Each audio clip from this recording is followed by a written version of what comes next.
masker.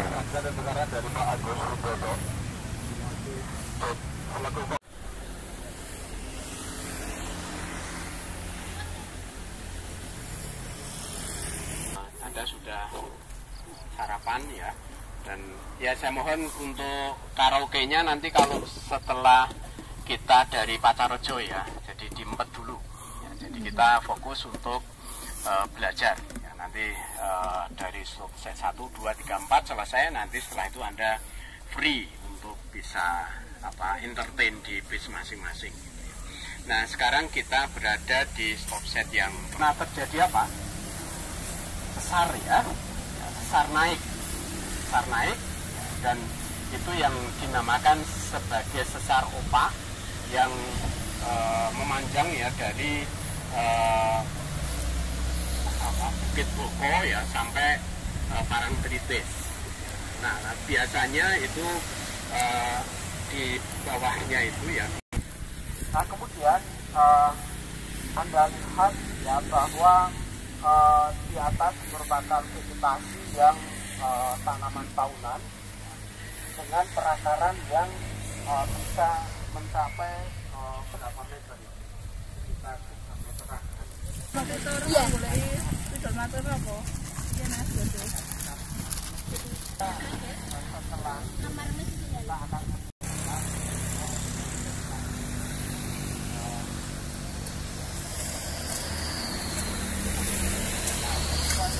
Bawah laut itu belum tersentuh oleh udara luar ya, oleh pengaruh curah hujan ke sana dan itu. Tapi begitu dia menyembul di atas permukaan air itu, maka itulah dimulai. Nah itu mulainya itu biasanya itu sekitar Pleistosen awal itu dinamika adanya pengangkatan, pergeseran itu alam Pleistosen ya. Pleistosen sendiri itu 1,6 atau 1,8 juta tahun yang lalu skala dulu. Walaupun ini mungkin lebih dari 30 juta tahun, tapi pada saat dia tersembul itu mulai 1,6 juta sekitar itu. Nah sehingga walaupun nanti itu umurnya lebih lama, namun demikian itu belum tentu bahwa tanahnya itu juga sudah berkembang sangat lanjut. Namun kalau kita melihat tingkapan di sini, maka sebenarnya tanah itu sudah berkembang sangat lanjut. Nah untuk daerah yang rolling seperti ini memang kita harus hati-hati karena proses erosinya itu cukup tinggi. Jadi kadang-kadang itu terpancung. Jadi kalau misalnya tidak ada proses erosi, maka mungkin sudah sangat tebal. Namun demikian untuk klasifikasi ya apa adanya kita klasifikasikan. Sifat-sifat yang ada kemungkinan nanti bisa dipakai untuk klasifikasi. Ya. Yang penting kita tahu apa horizon utamanya. Ya. Kita harus bisa membedakan kalau ada itu O, kemudian A, ya. Kemudian B-nya itu B apa? Apakah masih B ya, B yang lemah, ataukah sudah D, atau mungkin B yang sudah lanjut, yang merupakan akumulasi lempung, ya, yang kita simbolkan sebagai BT. Atau biasanya kalau tanah-tanah tua itu dia biasanya atau muatannya tergantung pada. Nah ini nanti bisa dilihat dengan melihat apakah pH 2O kurang pH 1L.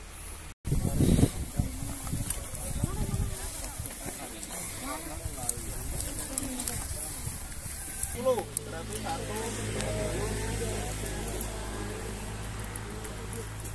6 berarti 160. Kita ditulis ya. Selanjutnya lapisan pembatas. Lapisan pembatas itu akar itu kemampuan untuk menembus tanah itu polnya itu dibatasi oleh apa? Nah di sini kan masih ke bawah lagi. Itu bisa dibatasi oleh bahan induknya seperti yang profileng situ.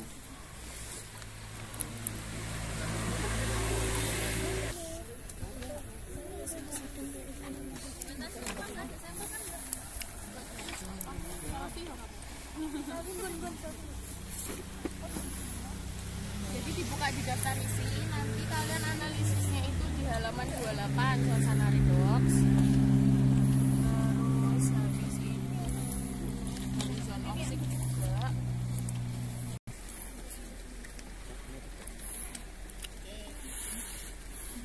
Terus tentuin arah mata angin sama lerengnya.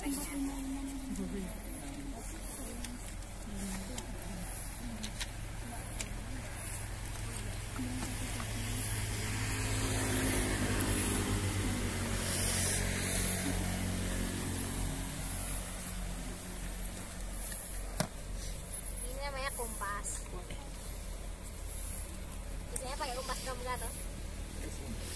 Taruh di mana tangannya? Paling itu Logi. Kok payung kamu gitu? Ya, Logi ada.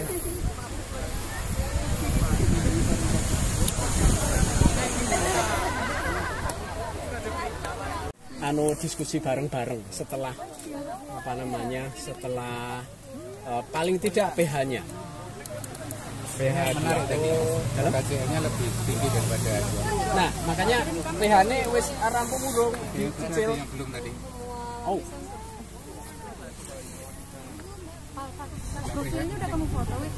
Dalam klasifikasi tanah yang baru itu sudah antropogenik karena sudah merupakan campur tangan manusia ya untuk tambang. Ini untuk tambang. Jadi ini tambang uruk ya. Baik.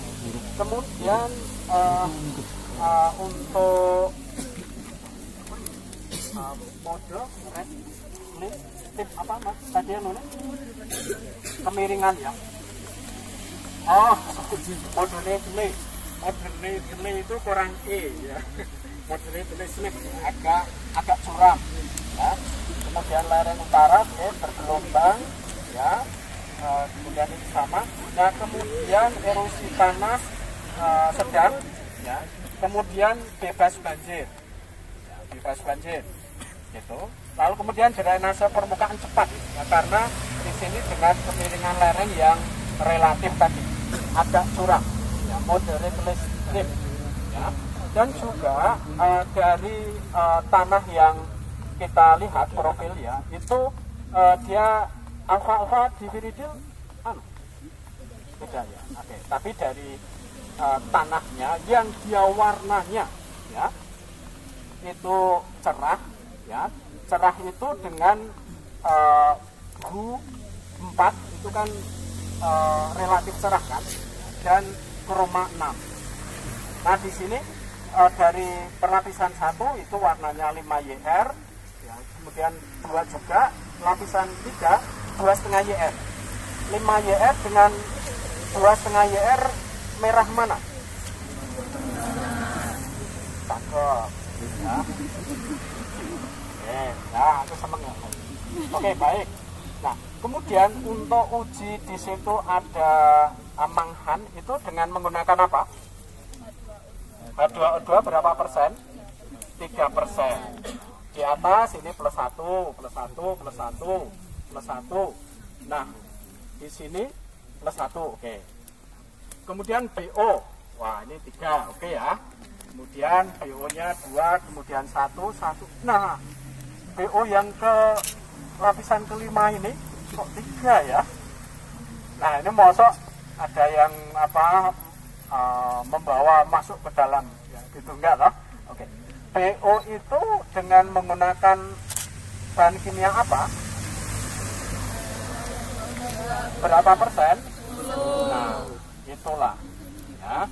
Jadi kalau MN itu 3% ya. Kemudian BO 10%. Nah ini MN-nya ini kok cuma 1 Pak. Mestinya MN-nya ya banyak sekali. Nah inilah ya.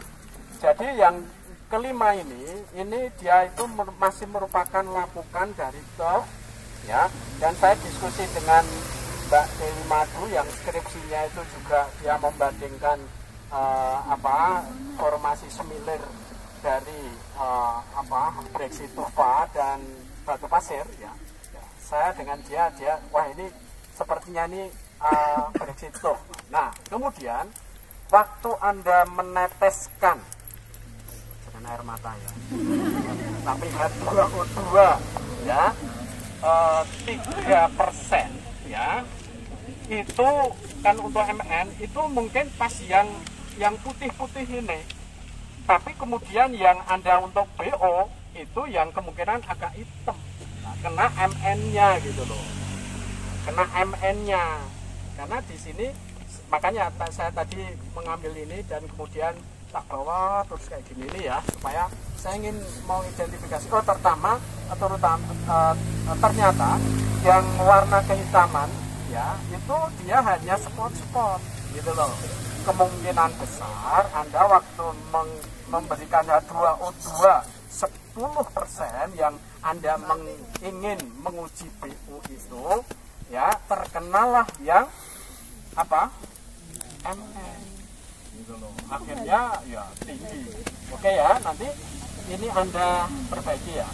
Paham ya? Oke, baik. Nah, kemudian CA ini juga unik nih. Yang atas ya, ini kan kemungkinan dia mendapatkan dari atasnya, misalnya translokasi ya dari atas ke bawah gitu ya. Gitu ya. Jadi itu maka oke lah CA-nya ada. Tapi kemudian ini enggak, lalu kemudian bawah muncul lagi. Itu kemungkinan adalah hasil lakukan ya dari mineral-mineral ya yang dari toh tadi muncullah. Itu oke ya. Terus kadar clay 25%. Oke ya. Nah kemudian yang di bawahnya itu 35%. Nah, kalau seperti ini, maka Anda ini yang lapisan pertama Anda beri notasi apa kira-kira? Horizon apa? Horizon A, ayo ditulis. Nah, di sini. Kemudian di sini terjadi migrasi lempung, sehingga di sini horizon B. Nah, kemudian pertambahan kelaynya itu berapa persen?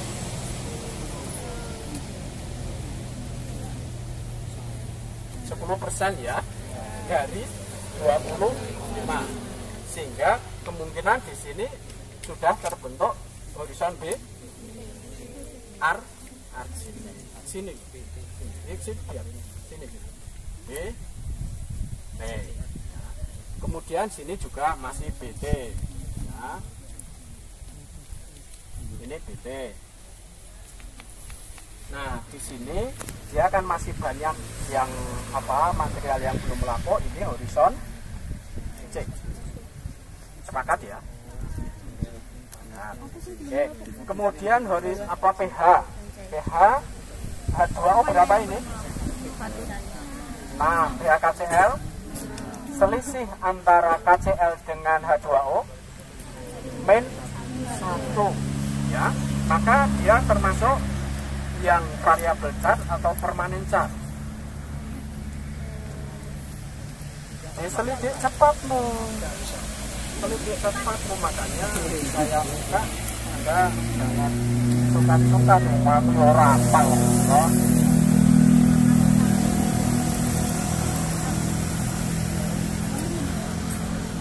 Kalau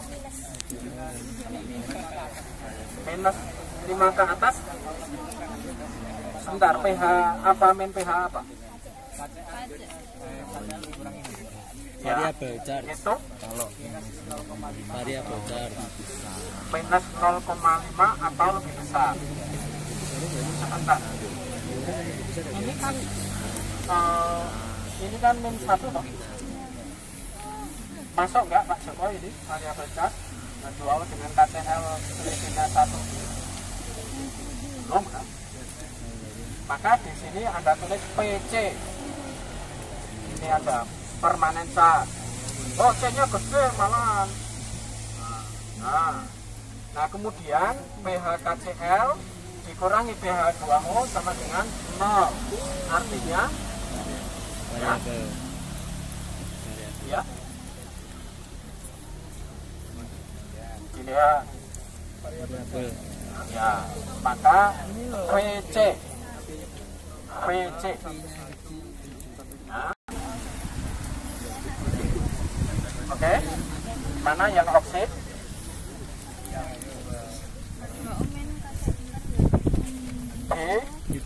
B dia T tapi juga oksid ya, O O. Nah ini ya O juga ini.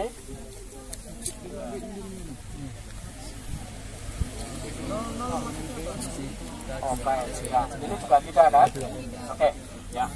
Berarti kita sudah mempunyai data set yang kok sepertinya cukup ya, untuk kita bisa mengklasifikasi tanah.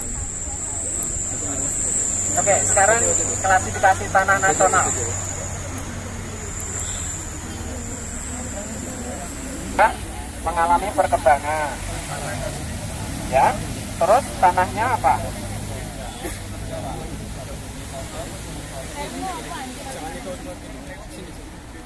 Dibaca dari atas. Tanah yang memiliki horizon A, B, C, dan konsonik, texturan, dan litosol.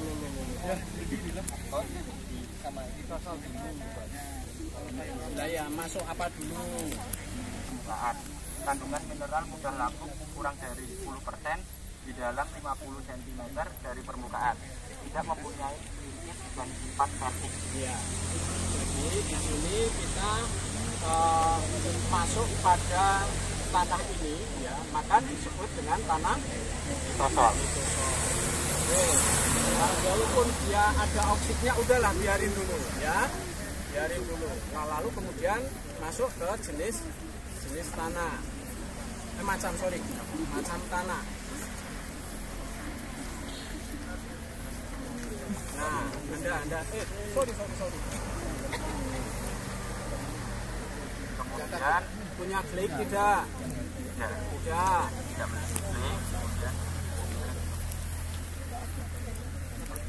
Nah, di sini rejim kelembabannya itu ya pustik kemungkinan ya Pak Joko, atau gimana Pak Joko ini supaya ya udik ya, karena kan tidak begitu ini ya. Oke, berarti buka. Terus mempunyai KB kurang dari 50% pada horizon B. sebentar. Ini pH horizon B, pH-nya berapa? 5. 5 itu kejunan basah berapa?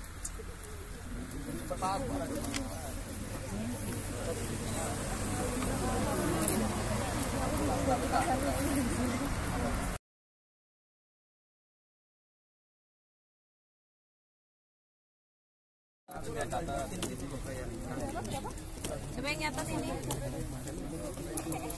Hati-hati tak di dokumentasi. Belum kan? Di dokumentasi. Ini jangan cuma berdua doang ini. Mana aja? Udah.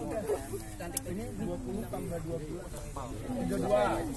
20 sampai 32 per yang tadi kali mana yang clear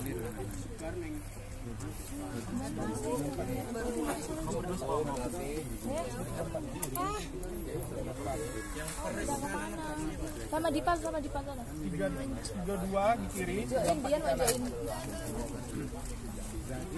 Berarti 2 kemarin 4 0/24 sampai 0 mana nih? Yang paling kanan. Pak Mas Yas. sampai tadi yang 70 cm. Oke. Jadi sampai 70 cm karena itu merupakan salah satu kriteria untuk adanya retakan tersebut. Ya. Nah kemudian yang juga menarik adalah pada saat kita mengambil sampel untuk kita analisis, ya itu dia bentuk strukturnya itu yang di bagian atas ya itu berbentuk gumpal ya. Jadi apakah gumpal membulat atau menyudut nanti kita lihat. Nah kemudian di sekitar kedalaman 35an 40-50 ya, itu ada struktur yang berbentuk seperti baji atau wedge Nah, mungkin saya mau ambil, bisa tidak bisa ideal ya, karena ini kan bentukan di alam ya. Ini adalah bentuk struktur baji atau wedge. Nah, ini adalah ciri dari tanah yang berkembang dengan adanya retakan-retakan pada saat kering ya, dan kemudian pada saat basah ya dia mengembang atau swell. Nah, pada saat dia itu basah ya, maka kemudian dia akan terdesak. Terdesak itu kemudian dia terdesaknya ke atas. Kalau terdesaknya itu ke samping kan nggak mungkin kan? Ya, karena kan yang kita bisa itu adalah naik ke atas. Maka tapi tidak ke atasnya itu terus enggak, tapi miring begini. Ya, makanya lalu kemudian dia membentuk struktur membaji seperti ini. Ya, membaji seperti ini. Struktur yang saya pikir sangat bagus ya, dan dapat kita jumpai pada saat kemarau seperti ini. Begitu. Nah, kemudian di dalam struktur tanah yang besar ini ya, kemudian kita jumpai adanya nodul. Ya, ini adalah nodul MN. Ya, nodul MN. Nah, makanya ini nanti tolong diuji apakah MN atau tidak, tapi ya semoga MN. Saya juga biasanya sih kayak ini MN ya, dengan H2O2 ya, gitu. Tolong ini dibawa dulu Mas. Jadi dari tanah yang dia mengalami redox ya, mengalami redox, yaitu adanya warna tanah yang tidak hanya satu ya. Jadi warna ini kan kalau modeling itu kan kecil-kecil. Kalau ini kan coba kita lihat di sini ada warna kekuningan, ini hitam gitu, yang selang-seling kan begitu ya. Ya, maka warna tanahnya itu ada dua. Jadi kalau modeling itu kecil-kecil gitu. Tapi kalau ini sudah membentuk pola lebih dari satu warna. Jadi warna yang kekuningan sama ini nanti ada identifikasi dengan muncul itu ya, yang warna gelap itu warnanya apa, yang kekuningan warnanya apa. Nah, kemudian itu juga kita menjumpai adanya bentukan-bentukan yang membentuk apa kecil-kecil seperti ini.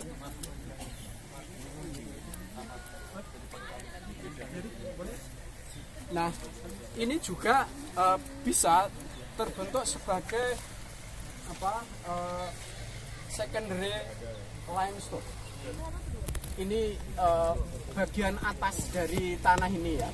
Itu strukturnya itu struktur yang berbeda. Jadi struktur di sini itu seperti bunga kol, ya, seperti bunga kol atau cauliflower. Nah, pada saat dia nanti semakin lebar ininya, cracknya, maka dia akan kemudian turun ke bawah, ya, turun ke bawah melewati celah-celah dari retakan itu, begitu. Nah, lalu kemudian pada saat dia nanti musim penghujan, ya dia akan mengembang, ya, maka akhirnya dia akan membentuk seperti ini. Yang tadinya cracknya itu lurus, dia kemudian mengembang seperti ini. Nah, mengembang seperti ini, dia akan mendesak ke atas. Lalu kemudian terbentuklah struktur baji.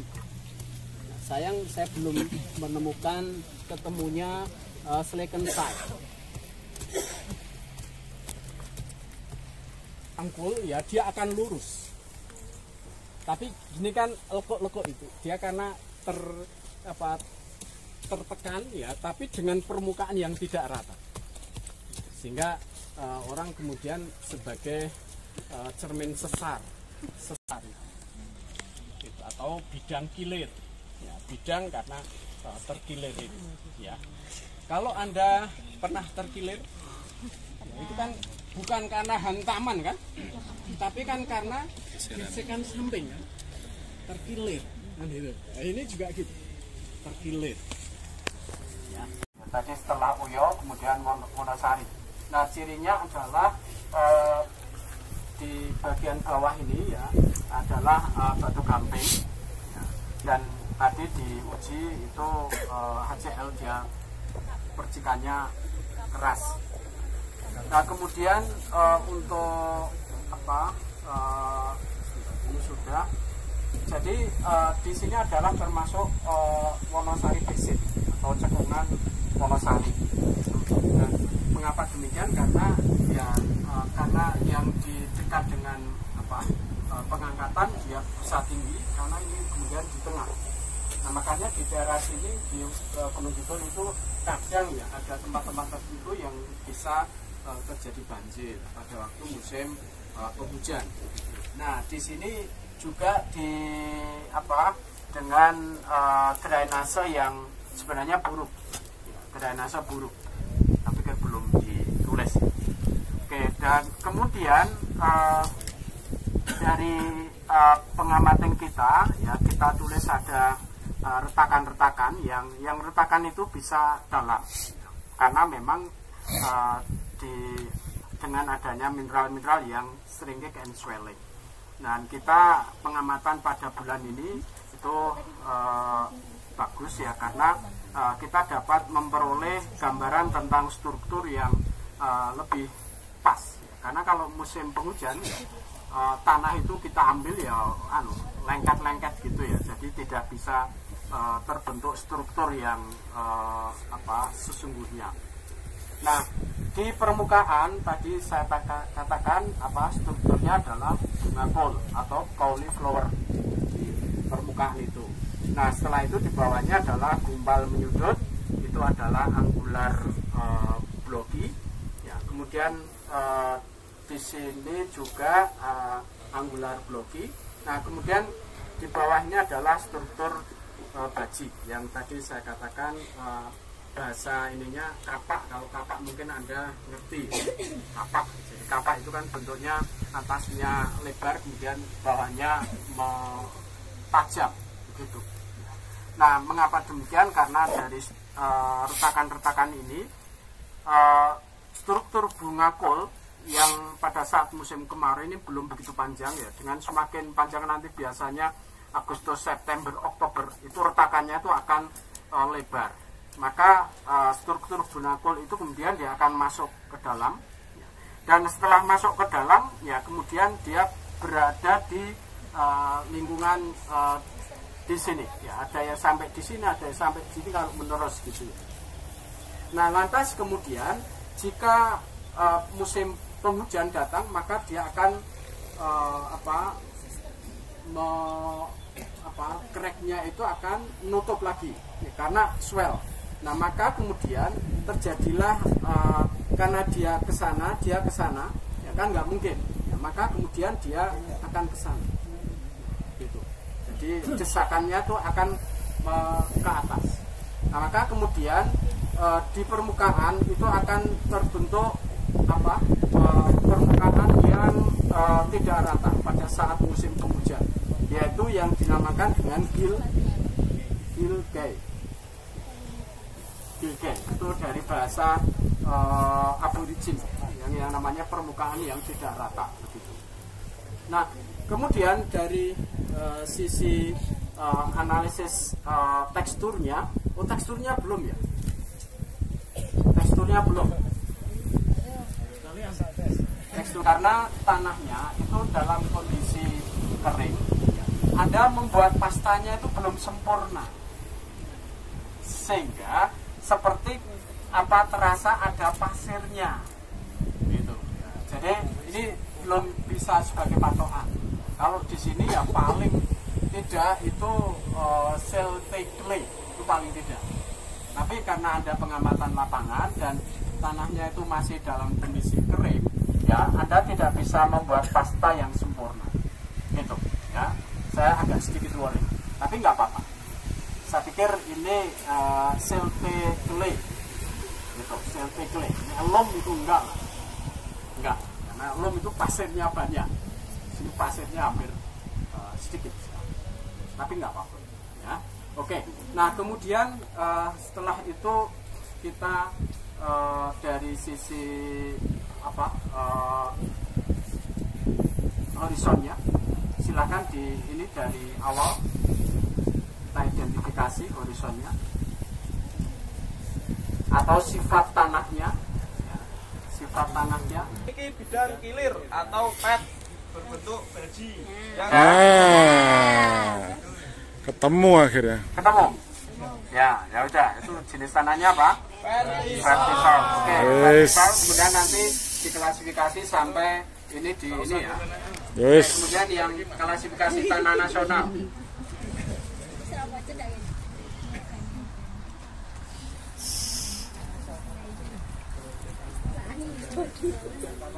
Ya. Ya, ini sudah.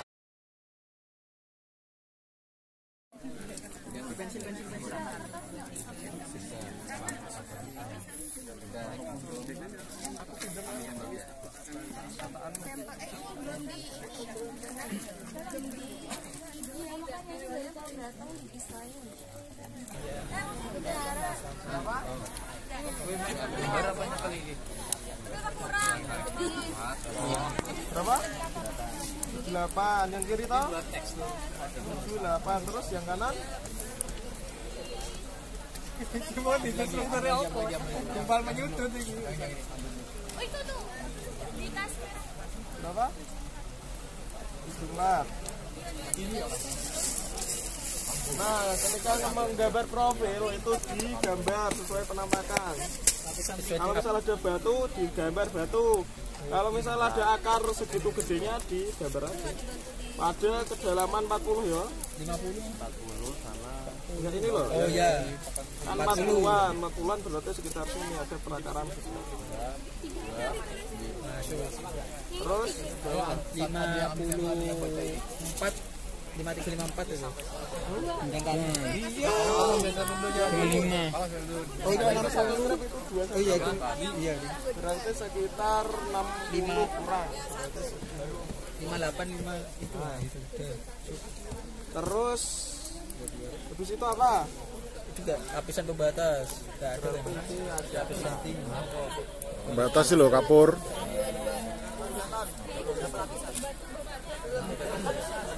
Terus parameter yang lain apa? Kebatuan Permukaan. Ini batu hurukan aja.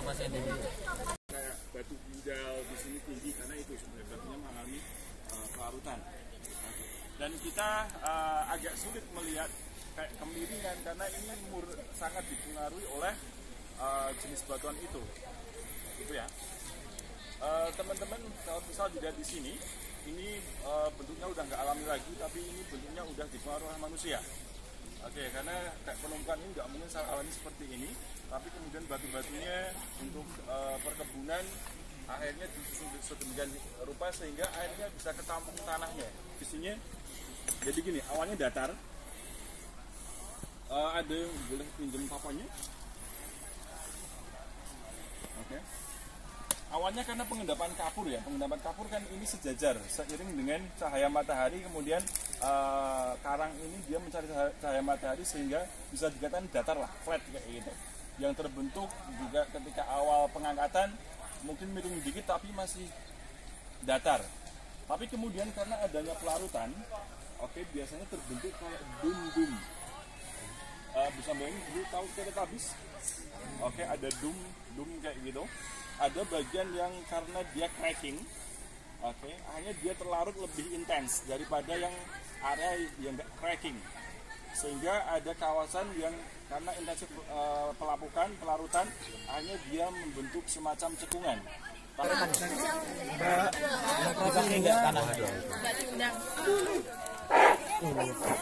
Horizon K2 S4.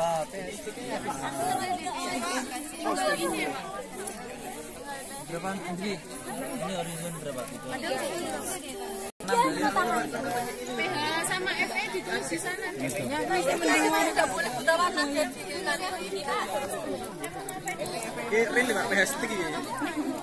Jadi kalau seperti ini kita buat dua kemungkinan. Ya. Nah, garis miring. Nah, gitu ya. Oke. Terus WRB. ya nanti kan supaya kita bisa langsung kita sampaikan saja. Nah, WRB Sitoso enggak? Nah, Apa? terus WFB. Saya ngomong sini, dicabut aja. Dengan ciri khusus adalah topografi karst, ya. Dan di sini juga dijumpai lapias, dan lapiasnya itu kemudian dipakai untuk apa namanya pembuatan teras ini, yang didirikan oleh potongan-potongan batu gamping yang memang itu dibuat ya dengan kenampakan adanya lubang-lubang.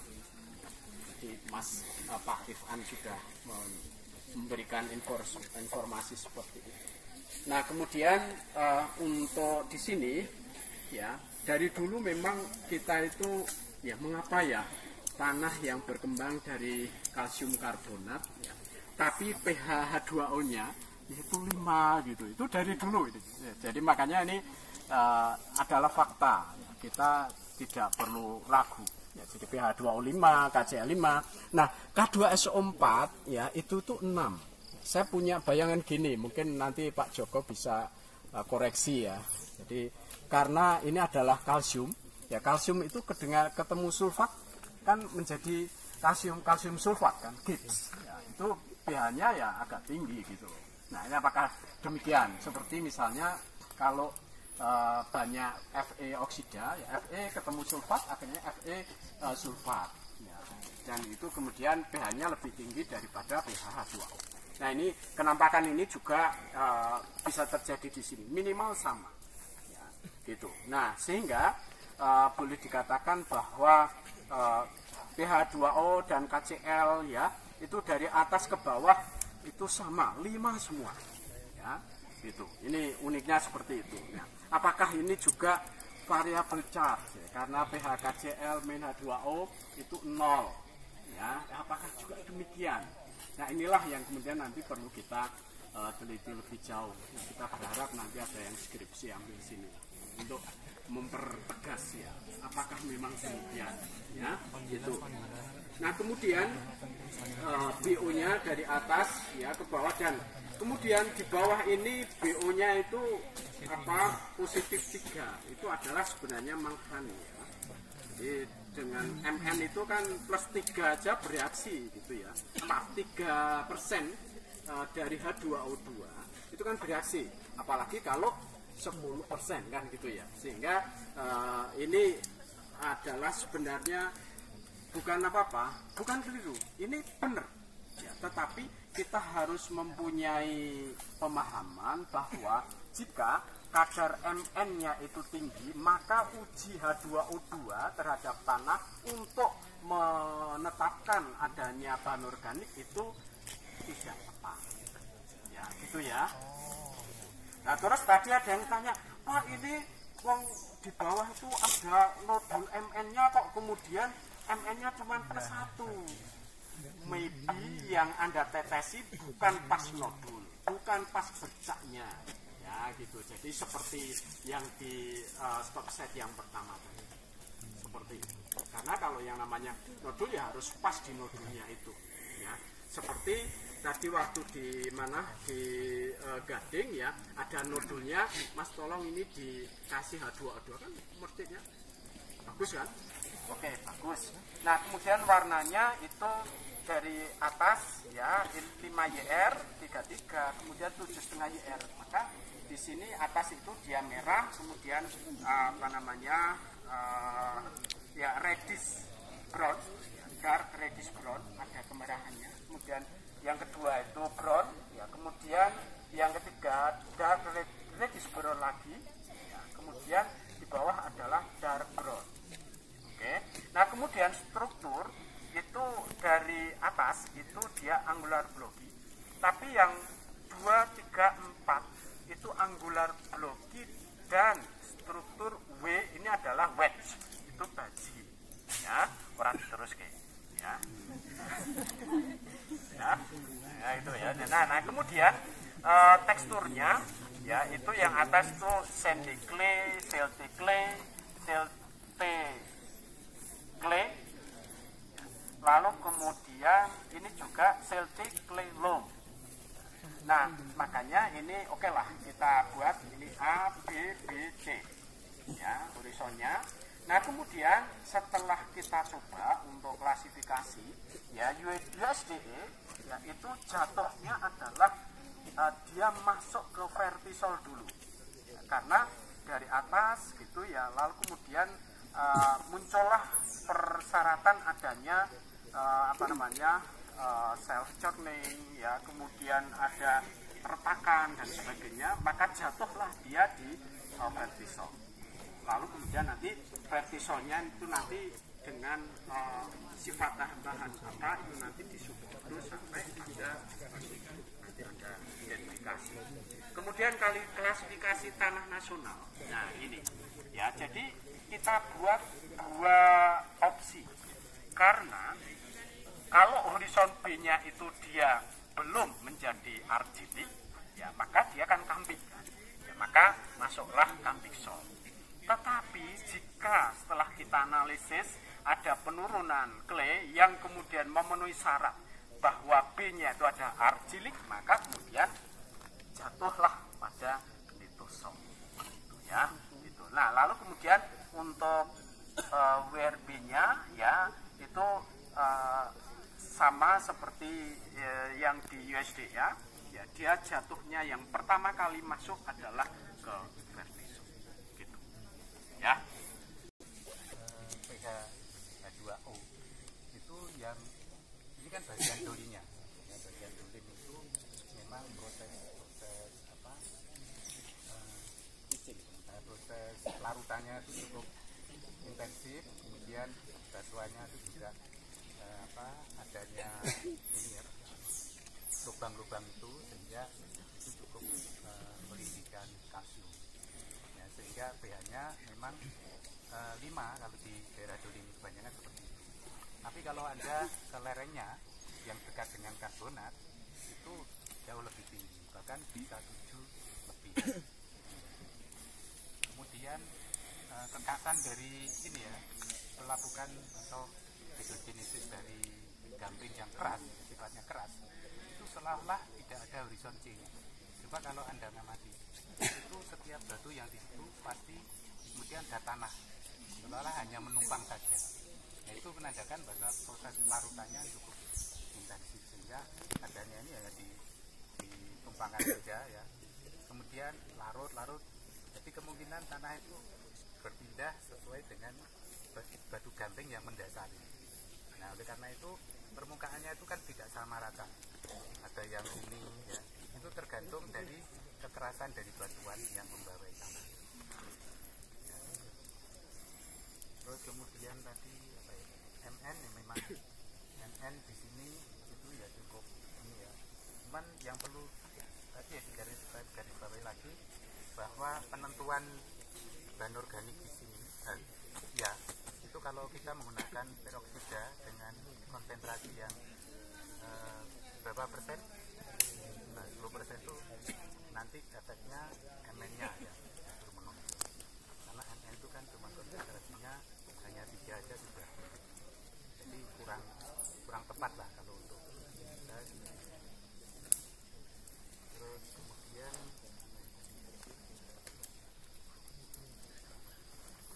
mungkin ada yang tanya ada kalau masih ada. Jadi warna merah hitam itu juga sangat dipengaruhi oleh tingkat oksidasi ya, jadi mempengaruhi. Memang logikanya bahwa ini harusnya ini kan di sana ya, ini kan harusnya ini lebih gelap, tapi karena proses bleaching di sini itu sangat intensif karena batu-batuannya cukup porus, maka walaupun dia datar itu airnya juga cepat untuk masuk sehingga dia sifatnya oksidatif. Nah, kenapa dolin itu kebanyakan ya warnanya merah, dipengaruhi oleh kondisi kelengatan. Semakin tinggi kelengatan itu ya semakin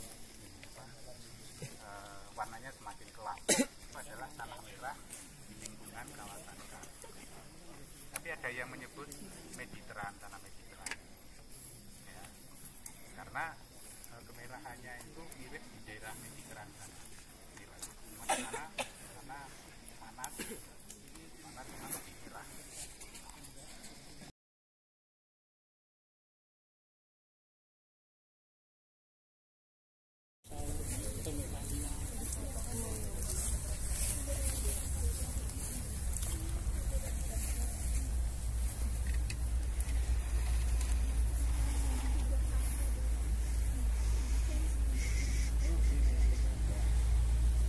ya, dengan aktivitas letusan yang banyak didominasi oleh letusan piroklastik ya. Dan dari piroklastik itu makanya material yang mendominasi itu relatif mengalami kesulitan melihat adanya fragmen batuan ya, ataupun batuan yang berukuran relatif istilahnya lebih besar dari kerikil gitu. Nah, ini adalah ciri khas dari material vulkanik merbabu ya, dengan material piroklastik ya, sesuai dengan yang sudah saya sampaikan di baik.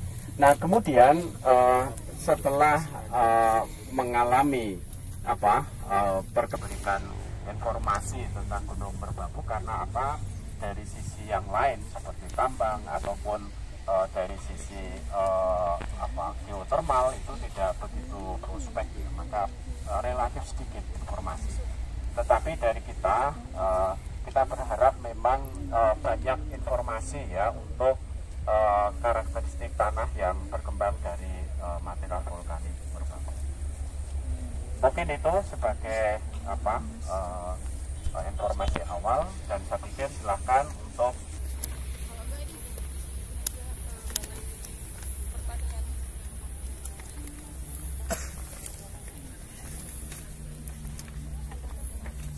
ketinggian tepatnya kita pakai GPS, sudah pada bisa kan pakainya.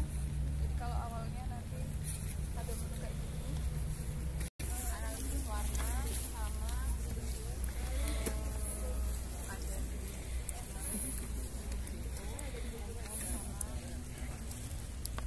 nanti kita tentukan.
Yang dinamikalia beda.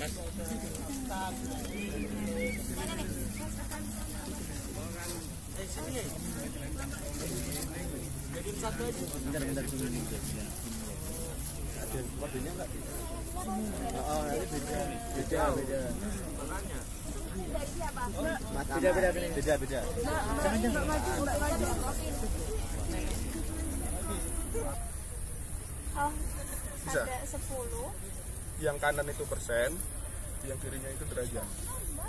Yang kirinya kayaknya cuma 126.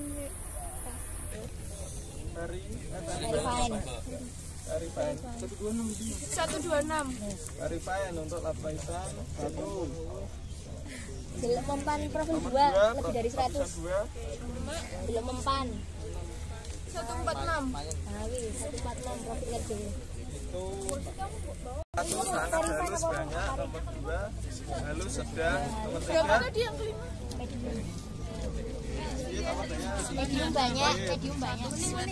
Profil 2 medium banyak. Lapisan 1. Nah, lapisan 1 medium banyak. Sik kene lho Yun. Sik kene lho aku. Lapisan 2. sangat halus sedikit. Very fine sedikit. Bentar. Ini yang ini loh, Neng. Nomor 5 ya lapisan pertama medium centang ini banyak. halus sedang. Terus yang lapisan kedua barisan ini sedikit.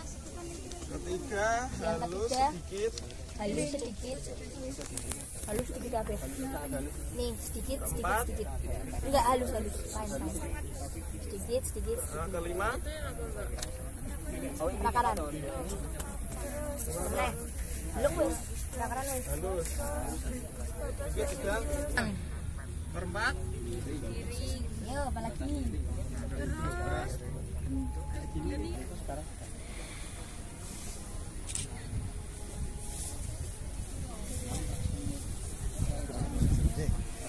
Tak hujan, kalau kita hujan. Wajahnya tinggi tapi ya Enggak pernah banjir karena dataran tinggi juga, Pak. Nggih toh? Miringannya nggih. Pak, pernah digali tanahnya sampai sedalam apa, Pak? Sementara Enggak, ya ini, enggak pernah enggak sampai 3 meter ketemu batu gitu. enggak pernah. Nggih. Karena ini dugaannya kok kayaknya dalam banget gitu. Nggih, Mbak Menawi. Karena apa? Di sini itu apa? Tingkat apa nggih, Pak ya? Terus apa ya? Tinggi. Sumur berapa meter, Pak? Sumur gali itu sekitar 10 meter. Ketemu air. Ketemu air. Nggih. Oh. Sumur gali yang Nggih. di situ. Nggih. di tanah-tanah atau ketemu batu-batu itu. Posisinya kurang tahu Pak, saya masuk sudah ada. Terus untuk sumur air dalamnya itu sampai 120 itu Pak. Oh iya, kalau Tanah, nggih. ya sumur dalam ya. Nah, kok sumur itu kenapa kok nggak bisa memenuhi kalau musim kering itu Turun. dalam banget, nggih. Oh. Kalau musim hujan itu bisa kalau paling 5 meter sudah dapat, airnya sampai naik gitu loh, Pak. Oh, berarti air menggantung itu. Nggih, airnya Nggih. seperti itu. 5 meter sampai 10 ya, Nggih, ayunan. tanahnya itu, Pak. Kalau ada kendaraan lewat itu di ruangan itu terasa getarannya, nggih. Oh, getaran Nggih, juga ya? getaran terasa, gitu. Mungkin Oh. jenengan penara. Ada. Oh, Ada jenisnya kan Masih anu. dari satu. nah, itu. Sulfuma. Oh, heeh. Terus kalau di pupuk kimia itu banyak yang Hilang. front. Lah. Terutama fosfor itu banyak Nggih. terjerat ke Banyak. Ya, yang P-nya. Nggih. Kalau pupuk kandang rata-rata masyarakat sini tapi masih manual. Pak. kandang tuh tetap dianjurkan walaupun Dianjurkan, ya. bahan organiknya tinggi. Jadi jadi Berarti pupuknya banyakan pupuk kandang, Pak ya? kadang Pak.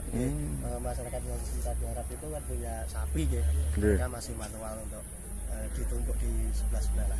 Kalau dari pengalaman 4 hektar ini yang komoditasnya bagus, buahnya bagus-bagus itu apa, Pak? Kalau jenis buah tahunan seperti alpukat dan durian, Pak. Durian. Nggih. Ini lokal ya, jenis lokal. Ini dulu lokal terus disambung punya peluang, Pak. Peluang, oh nggih. Kalau ini durian masih lokal. Heeh. Terus untuk tanaman yang apa istilahnya pertanian musiman, Musiman, ya, tela pohon itu, Tela pohon. cabai dan jagung. Oh, cabai jagung. Nggih. Tapi secara input pupuk butuh kathah napa mboten? Kalau masyarakat sini banyak pupuk kandang ya, Pak. Pupuk kandang Ya, ya. karena terus untuk kimia selain satu juga mahal harganya, yang kedua kuotanya sudah di Paling mutiara nggih, betul. biasanya NPK yang Ponska itu. Oh, yang Ponska. Iya. Oh, 15. Kalau mutiara orang-orang tertentu Pak yang kuat membelinya. Oh, iya. Pupuk kandang, tetap pupuk kandang. Pak. Kandang tuh walaupun itu tadi uniknya, Iya. walaupun masih banyak di tanah, tapi masih perlu. Masih perlu ya. Karena itu nggak aktif, yang masih terikat dengan mineral itu. Ini mungkin agak terlindungi karena ini kan 4 hektar ini milik Balai Penyuluh ya. Balai, Kalau lahannya di sini tapi yang masyarakat mungkin ya sudah Ya, beda kali ya. Balik tangan. Balai fungsi untuk bangunan. Betul, artinya kondisi tanah itu mungkin sudah diolah di apa sudah beda gitu. Kalau blok ini kami bebaskan karena untuk ini Pak alpukat. Kalau yang kotak-kotak itu yang dikerjakan oleh petani sekitar sini. Sistemnya ada nilainya. Oh, Sewanya. bagi hasil. Nggih, bagi Oh, bagi hasil. Oh, oke. Jadi sama pemerintah kota tetap diminta Oke. PAD-nya. Gimana Mas? Iya. Iya. Ada tanaman pertanian juga kan? Iya. Itu sistem pengolahnya itu apakah harus perlu traktor apa cuman di cangkul doang? Cangkul doang. Di sini cangkul doang. Sebenarnya traktor ada, cuma kan usia untuk petangnya sudah apa ya? Tua dan nggak bisa menghasilkan. Kalau traktornya jadi maksimalnya untuk sawah. Kalau nggak ada kan dilihat ini itu jalan dari pasir itu kan.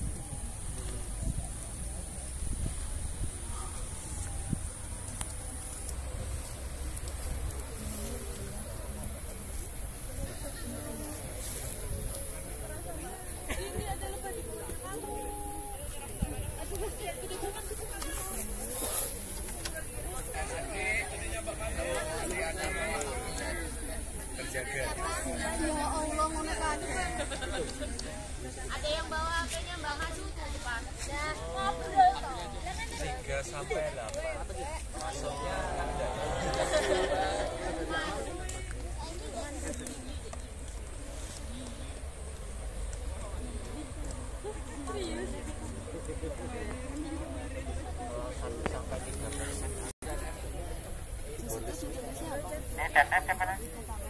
Dipolis cuma lingkarin tinggal. Enggak berani nih. Temannya sudah presentasi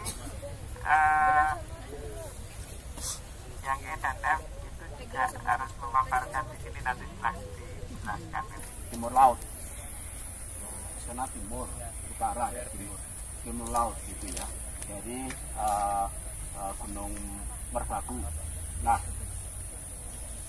Nah, ketinggiannya sekitar 500 begitu ya, dan materialnya adalah vulkanik ya. Dan kita berada di kaki gunung ya, dengan bentuk lereng yang relatif lurus ya, bebas banjir ya, kemudian erosi juga bebas karena kan dengan cover rerumputan seperti ini ya. Baik, nah kita lihat ya, tanah ini memang dari warna ya itu menunjukkan walaupun semua 10 YR, tetapi value-nya itu ada 2, kemudian kromanya itu 2 dan bahkan 1 yang paling bawah.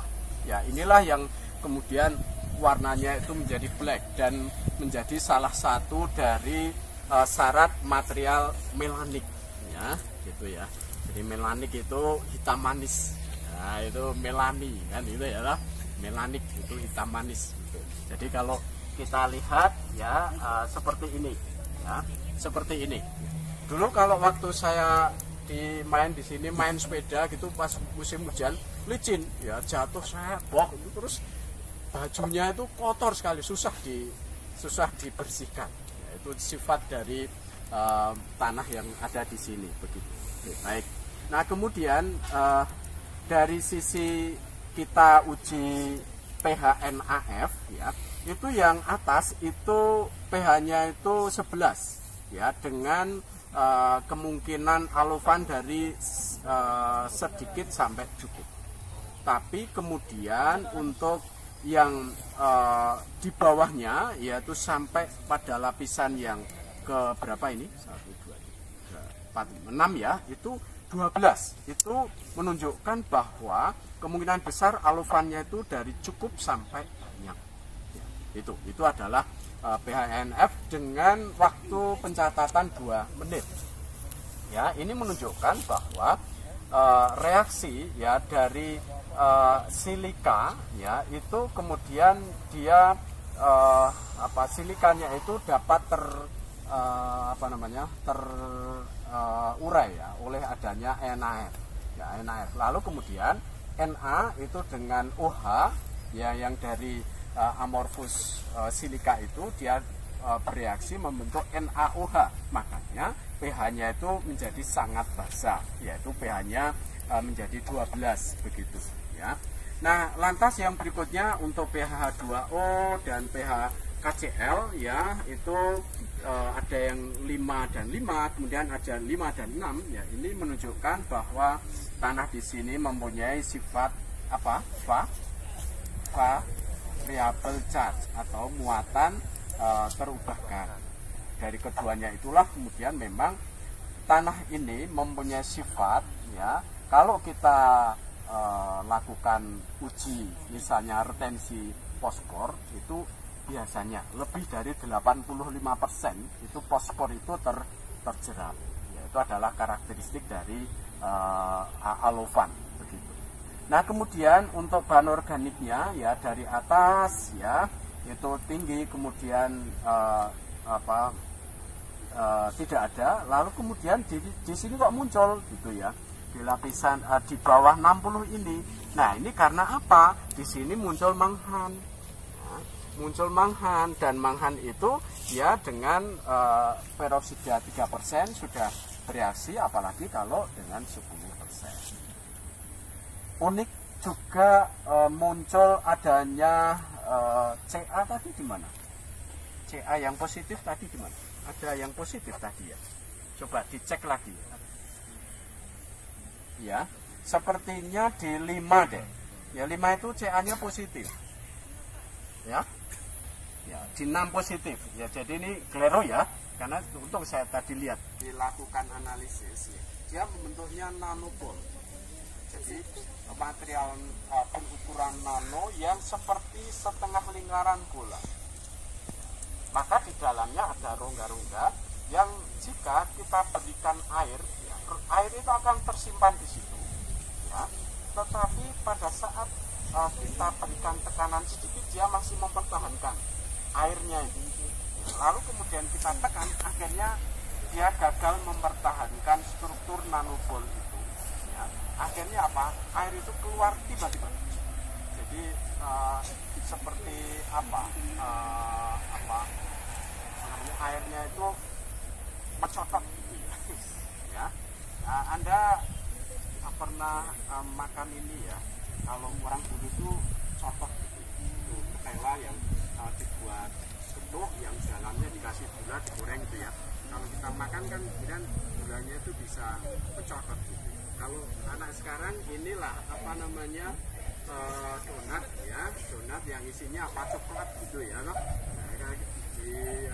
Digigit ya coklatnya itu mencotot. Nah, itu mirip kayak gitulah tayangannya seperti itu. Nah, ini adalah sifat dari alofan itu ya. Nah, maka dari kondisi seperti ini ya, lalu kemudian kita mempunyai sifat tanah yang khas tadi ya, tanah yang khas. Nah, mengapa kira-kira tadi ada yang tanya, kok di lapisan atas kok pH NaF-nya cuma 11 ya?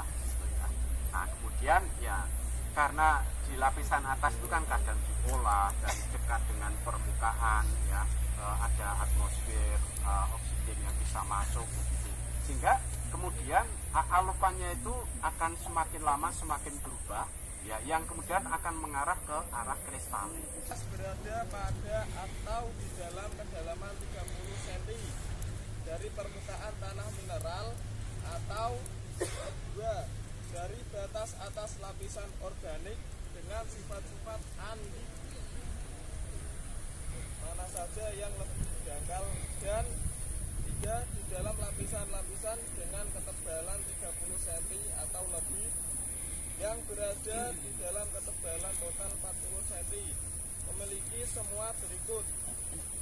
Ini masuk ya, kecuali ini ya, karena kan di bawah 2,5 kan value-nya, lah ini masuk semua gitu. Nah, kalau dia itu adalah molik, hampir semua molik ya, kan?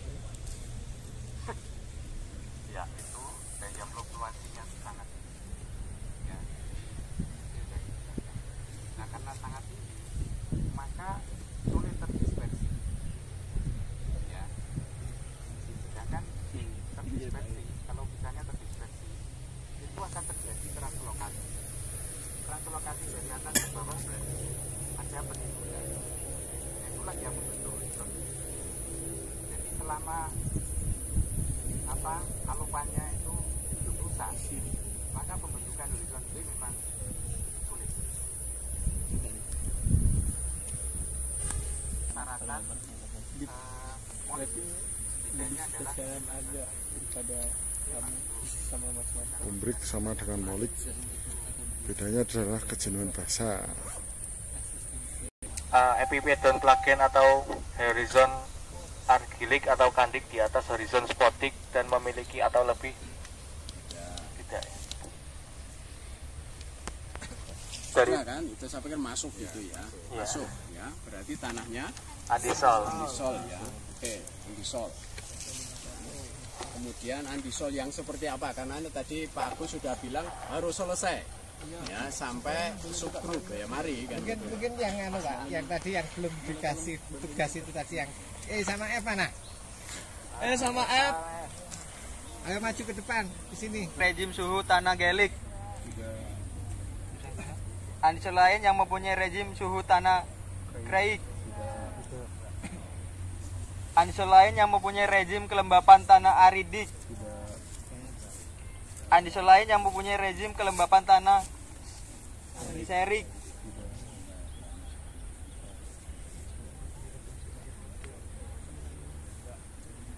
Selanjutnya adalah di dalam 60 cm dari permukaan tanah mineral atau batas atas lapisan organik dengan sifat-sifat tanah andik. Mana saja yang lebih dangkal apabila tidak terdapat kontak densik, litik atau paralitik, duripan atau horizon petrokalsik di dalam kedalaman tersebut. Sebentar, ini tadi ada yang densik, yang hitam ini densik ini. Nah ini keras ini, mampat. Itu mampat loh ini. Tidak terdapat kontak densik.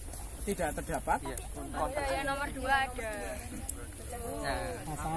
Atau itu salah satu atau di antara permukaan tanah mineral atau batas atas lapisan organik dengan sifat-sifat tanah andik, mana saja yang lebih dangkal dan kontak densik, litik atau paralitik, duripan atau horizon petrokalsik.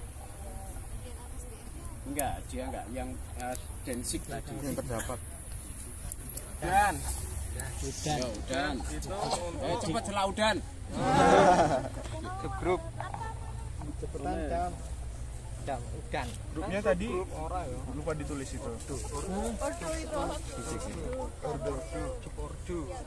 Ordonya belum ditulis tadi. 15% atau lebih setiap pedonya mempunyai horizon tersementasi yang batas atasnya di dalam 100 cm dari permukaan tanah mineral atau dari batas atas lapisan organik dengan sifat-sifat tanah andik, mana saja yang lebih dangkal.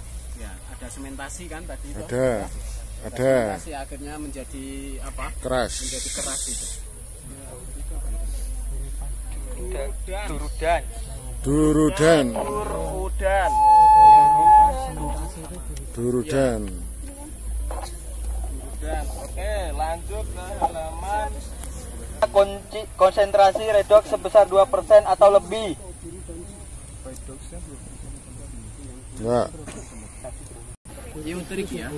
Kalau eutrik itu kan kalau dia lebih dari 35 ininya kejenuhan basahnya. Ya saya pikir masuk itu karena iya. Eutrik. Eutrik durudan gitu ya. Eutrik durudan. Wow. Enggak saya.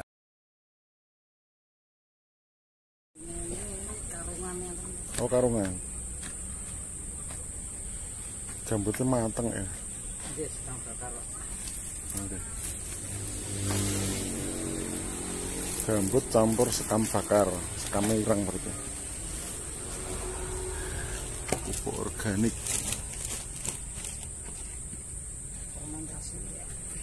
Nggih. Nek misale mboten campur pripun? Niku oleh bosen niku. Geno ayo. Apa Mas? Aku wong kampus Mas, dadi nek ngono iki terus penasaran pengen ngerti. Sing nggo jahit ki to? Oh, jidhet jerone.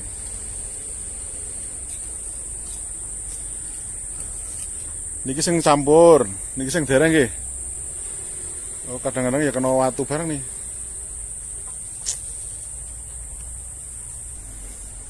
Yang belum dicampur.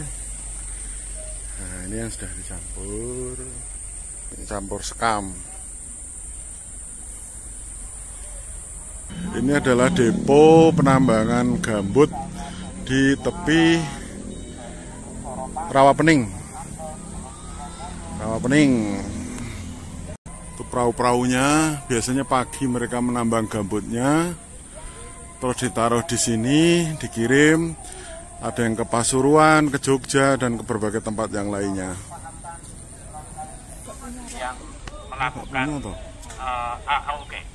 kemudian areal ini dimanfaatkan untuk tambang gambut dari eceng gondok. Dan kemudian banyak orang yang mengatakan bahwa gambut eceng gondok itu asam lemaknya tinggi. Makanya ini sebenarnya perlu ya kita lakukan kajian sebenarnya berapa persen asam lemak yang ada di dalam eceng gondok itu yang kemudian mereka manfaatkan sebagai pupuk organik. Ya. Nah, sehingga setiap hari mereka melakukan penambangan ya dengan menggunakan apa namanya? Sampan ya. Bukan pemimpin negara Q Sampan dalam sejarah. Sampan. Dengan sampan itu mereka mengambil dari tengah, dan menurut informasi dari bapaknya tadi pada saat musim kemarau seperti ini gambutnya itu muncul di permukaan. Nah, tinggal ngambil. Tapi dia tidak muncul itu kemudian sampai bawah, enggak ternyata menurut informasi. Tapi dia dengan ketebalan sekitar 5 meter itu diambil terus. Sehingga kalau musim kemarau itu mudah diambil. Gitu. Ya. Oke. Nah, untuk itu sekarang ini ya Anda sudah kita nanti istilahnya meminta sedikit ya dari gambut itu ya, kemudian untuk kita lakukan pengamatan sifat fisik dan kimia gambut. Itu yang sebagai pendahuluan. Monggo yang lain. Adalah perahu-perahu yang digunakan untuk penambangan gambut di Rawapening ini. Biasanya pagi hari. Gambut-gambut Rawapening ditumbuhi oleh eceng gondok seperti ini. Pertamanya dibuka begini dulu. Nah, sebenarnya biar nanti pas kita putar di tanah gambutnya sama seperti ini dan seperti ini. Ini cara metodenya dibuka aja.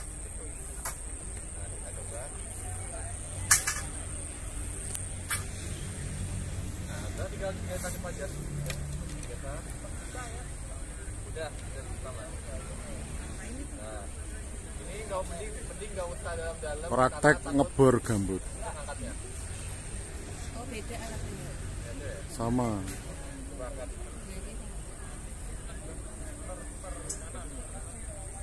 Oh, saya tak bantu.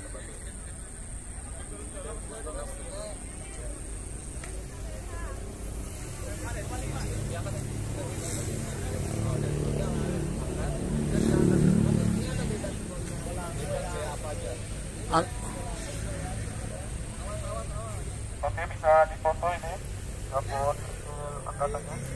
Oke. Langsung dibuka 1, 2, 3. Nah.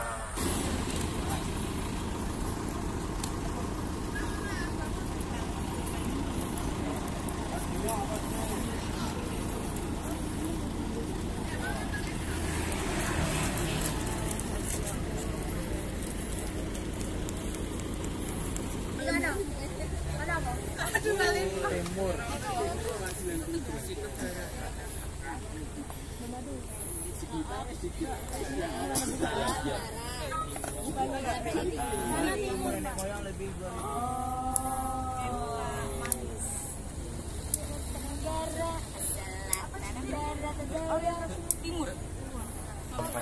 Awas.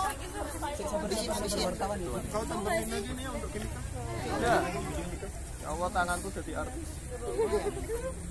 Ada yang kuat, Mas. Di TV. apa? Jernih berwarna Mas berarti. Kayu serate berarti masih Kalau dia ada peluang di sana Break. itu dia berapa? H2. juga kalau Nggak berlumpur toh Mas? Enggak. Nah, berarti H2.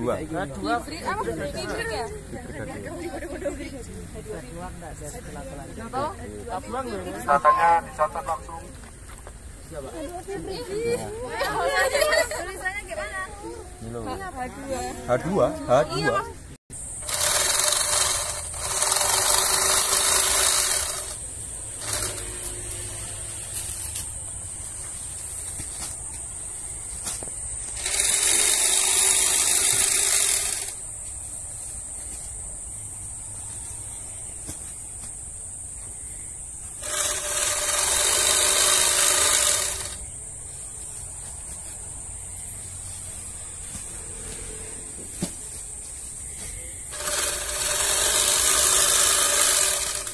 Ditimbang apa kira-kira wae Mas?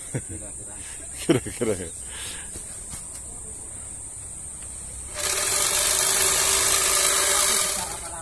Iya, sekelino ya. Kok kinotone ora ditata rapi.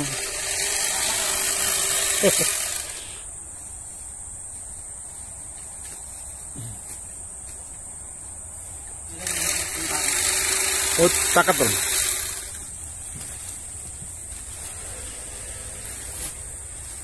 Kayak kompos sih. Nek saking nambang nih kok terus sebelum dicampur ini ditos berapa hari? Seminggu ya? Ya kan kayak teles toh kayak.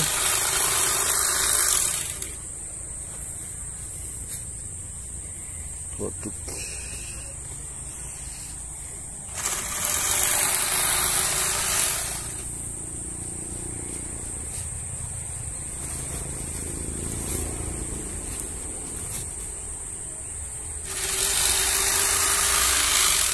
Gambut yang campur ini.